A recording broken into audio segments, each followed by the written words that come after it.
¡Barro y asfalto! Suscríbete, dale like y comparte.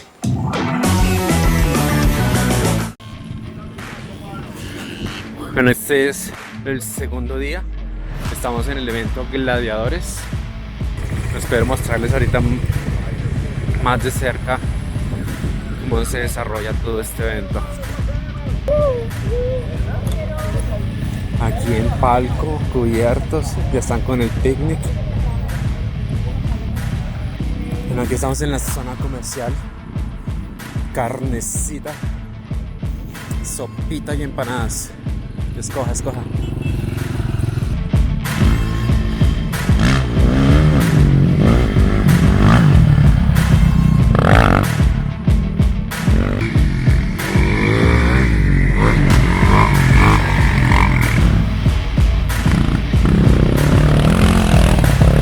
Papá, esa moto le han dado trocha. Contento.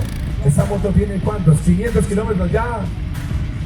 400 kilómetros apenas, estrenando la nueva moto de Husqvarna. Pacho, bienvenido. Muchas gracias, bienvenido a estar acá. Pacho, esta moto...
No tanto por la moto, sino porque él no se ha movido de esa posición.